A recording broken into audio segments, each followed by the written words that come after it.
এখন আমরা দেখব কিভাবে একটি মেল সিগনেচার অ্যাড করতে হয় মাইক্রোসফট আউটলুকে। তো এটার জন্য আমার নিউ মেইলে যাব। নিউ মেইল থেকে এখানে এসে আপনি এখানে প্রথমে কি অ্যাড্রেস কি সিগনেচার অ্যাড করবেন সেটা প্রথমে লিখে নেবেন। তো আমার একটা এমএস ওয়ার্ডে আমার লেখা আছে, দেখেন এইভাবে আমি লিখে রাখছি। তো আপনারা এইভাবে লিখে রাখবেন। লিখে রাখার পরে এরপরে হচ্ছে এখানে নিয়ে আসি আগে। দেখেন এখানে আপনারা চাইলে এটা কালার করতে পারেন, ঠিক আছে। আপনারা যে যেভাবে দিতে চান এটা একটু বড় করে দিতে পারেন, ঠিক আছে। এখানে যেভাবে আপনারা ফন্টের সাইজ কালার বা ফন্টের সাইজ বা কি ফন্ট দিবেন সেটা দিবেন। দেওয়ার পরে এখানে আমি চাচ্ছি যে আমি বাংলাদেশের একটা ফ্ল্যাগ অ্যাড করব। তো অ্যানিমেটেড ফ্ল্যাগ, এখানে আপনারা কোনো ফ্ল্যাগ দিতে পারেন অথবা কোম্পানির কোনো লোগো বা অ্যানিমেটেড লোগো, ঠিক আছে, বা এমনিতে একটা লোগো এখানে অ্যাড করে দিতে পারবেন। তো আমি সেটা নিয়ে আসছি। তো আমি এটা গুগল থেকে আমি একটা অ্যানিমেটেড লোগো নিয়ে আসি। অ্যানিমেটেড ফ্ল্যাগ অফ বাংলাদেশের একটা পতাকা নিয়ে আসবো আমি। এই যে এটা নেব। তো এটা আমি এখানে রাইট বাটন ক্লিক দিলাম, রাইট বাটন ক্লিক দিয়ে সেভ দেবো। সেভ এস আমি এটা ডেস্কটপে দিয়ে দিচ্ছি। দেখেন এটা জিআইএফ ফরম্যাটে সেভ হবে। সেভ দেওয়ার পরে এবার আমি এটা আবার এখানে চলে আসবে। এখানে আসার পর আমি এখানে কার্সারটা রেখে এখানে কার্সার রেখে ইনসার্ট থেকে পিকচার, এই যে ডিভাইস থেকে এখান থেকে আমি যাব হচ্ছে ডেস্কটপ থেকে আমার যে ফ্ল্যাগটা আমি ডেস্কটপে ডাউনলোড দিছিলাম সেটা এখানে আছে। এবার ইনসার্ট, দেখেন এখানে চলে আসছে। আমি এটা সাইজ মতো একটু করে নিচ্ছি।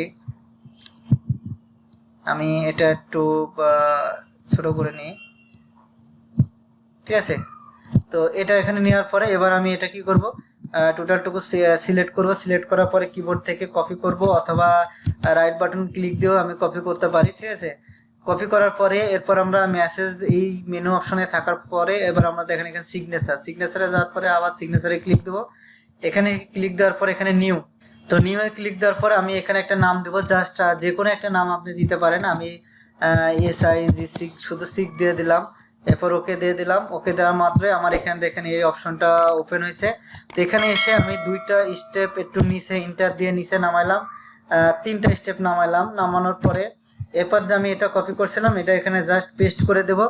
দেখেন আমার ফ্ল্যাগ সহ পেস্ট হয়ে গেছে। তো আপনারা চাইলে এখান থেকেও আপনারা ফন্টের কালারটা চেঞ্জ করে দিতে পারবেন, ফন্ট চেঞ্জ করতে পারবেন, একটু বড় করতে পারবেন, বোল্ড করতে পারবেন। এই যে এখানে ফন্টের কালার আছে, আপনারা এগুলো চেঞ্জ করতে পারবেন। করার পরে এরপর দেখেন আমার এখানে দুইটা জিনিস আছে, একটা হলো নিউ মেসেজ আর একটা হলো রিপ্লাই অর ফরওয়ার্ড মেসেজ। এই দুইটার মানে হচ্ছে সাপোজ আপনি কোনো একটা নতুন যদি কোনো একটা মেল দিতে চান, নিউ মেলে, যেমন আমি যেখানে নিউ মেলে আসছিলাম, তাহলে আপনার অটোমেটিক্যালি সিগনেচারটা চলে আসবে এখানে। আর যখন আপনি কোনো মেল পূর্বের কোনো মেলের উপরে রিপ্লাই করবেন অথবা ফরওয়ার্ড করবেন, তাহলে সেটাও যদি আপনি চান যে সেটাও আপনার সিগনেচার অটোমেটিকলি অ্যাড হয়ে যাবে, তাহলে এটা দিতে হবে। তো আমি প্রথমে নিউ মেল এটা অ্যাড করে দেখাচ্ছি। আমি এটা সিগনেচারটা অ্যাড করলাম, যেহেতু আমার প্রোফাইল নেম হিসেবে আমি সিক দিয়ে দিয়েছিলাম। তো আমি এটা সিলেক্ট করে দিলাম যে আমার নতুন ইমেল অ্যাড্রেস যখন যাব তখন যেন অটোমেটিক্যালি সিগনেচারটা চলে আসে। আর এখানে কেন দুইটা স্পেস দিলাম সেটাও আমি এখানে দেখাচ্ছি। তারপরে হলো আমি কি করব, জাস্ট ওকে দিয়ে দেব। ওকে দেওয়ার পরে দেখেন আমি এটা ক্লোজ করে দিচ্ছি। এখন আমি যদি নতুন মেলে যাই, দেখেন নতুন মেলে যাচ্ছে যে নিউ মেলে যাওয়ার মতো দেখেন অটোমেটিকলি আমার এখানে চলে আসছে এটা, ঠিক আছে। আর এই অ্যানিমেটেডটা কাজ করবে যখন আপনি মেলটা পাঠাবেন, এর পাঠানোর পরে কাজ করবে। দেখেন এখানে তিনটা স্পেস যে দিছিলাম, আমি তিনটা লাইন নিচে দিছিলাম। দেখেন তার সুবিধা হচ্ছে আমি এখন এখানে অটোমেটিক্যালি মেলগুলো আমি লিখতে পারবো, ঠিক আছে। তো এটার জন্য দিছিলাম। এখন আমি চাচ্ছি যে আপনার হলো যখন রিপ্লাই দেবো, দেখেন আমি এখন যদি কোনো পূর্বের মেল যদি আমি কোনো রিপ্লাই দিতে চাই, সাপোজ আমি এই মেলটা রিপ্লাই দিতে চাচ্ছি, তো এখানে রিপ্লাই বা রিপ্লাই অল যেটাই দিই না কেন, দেখেন আমার কিন্তু সিগনেচার এখানে আসতেছে না, ঠিক আছে। বা আমি যদি ফরওয়ার্ড করি, ফরওয়ার্ডেও দেখেন এখানে ফরওয়ার্ডেও কিন্তু আমার এখানে যে আমি সিগনেচারটা অ্যাড করছি সেটা আসছে না। এটা কিভাবে নিয়ে আসবো, এটা নিয়ে আসার জন্য আমি আবার নিউ মেলে যাব।